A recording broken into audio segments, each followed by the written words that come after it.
We'll take the story in Katsina State, where reactions have trailed the peace deal negotiations between one of Nigeria's most wanted terrorists, Isaiah Kwashen Garwa, with a community in Faskari local government area of the state. The deal was announced on Sunday in a post on X by Zagazola Makama, a security analyst specializing in the Lake Chad region.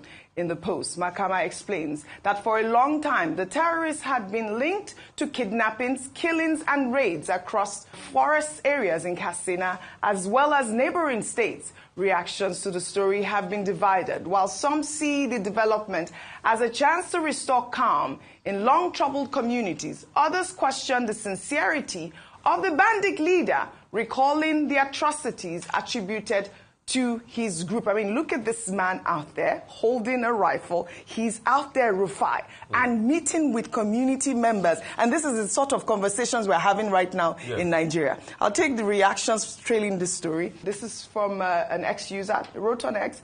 Is the peace deal the required justice for the numerous lives that were wasted and are still wasting so many years of setbacks, not only for the direct victims of insurgency and the Northeast, but also for the country in general? Negotiating peace with bandits and enemies who held the entire country hostage for so many days is synonymous with encouraging others to constitute themselves into groups to wage war against the country with the mindset of being granted amnesty after so many years of infiltrating havoc and destroying lives. Meanwhile, a peace deal that was intended to end years of violence in Nigeria's northwest has collapsed after bandits abducted 40 worshippers in Zamfara state. The peace pact had been signed on August 28 between community leaders and bandits in Katsina state. However, less than a month later,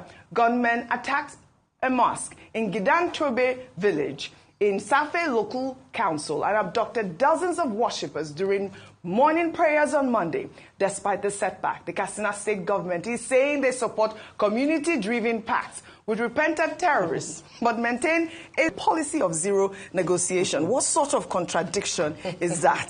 Rufai.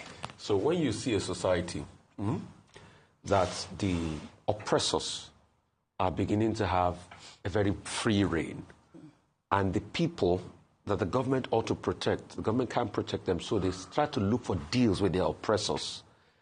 These are vestiges of a dysfunctional society. You will have thought that this government will focus on that, but they'll never focus on that. They'll focus on politics. And that's why they were doing elections in Zamfara State, 5 local governments. I can't still process that thing. They deployed officers from Gombe and other parts, military officers, battalions were there. In security, you will never see that kind of mass deployment. You see, because number one, the government doesn't really care about you that much. So you are left in the hands of kidnappers and bandits. You have to beg them for peace deal. I mean, this is the situation that we have in our hands at this point. We have this terrorist leader who is actually number 9 on the DSS list, most wanted, and he's out there. His pictures are there, and he's negotiating with the community.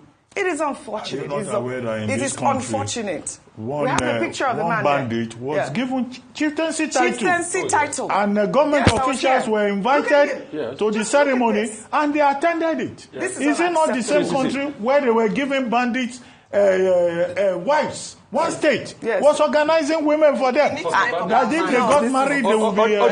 Oji, look at the military fatigue the guy is wearing. Come on. If you dare wear that camo, the military will beat you blue-black in public. But look at him. Look at him. Wearing a military cap. Unacceptable. It's the audacity and boldness of impunity. That's bandits and terrorists are criminals. They are. They do not deserve jollof rice. They do not deserve chieftaincy titles. They do not deserve any form of negotiation. No. The law of the land must be made to follow its course. Well said, Dr. Abati. Well said.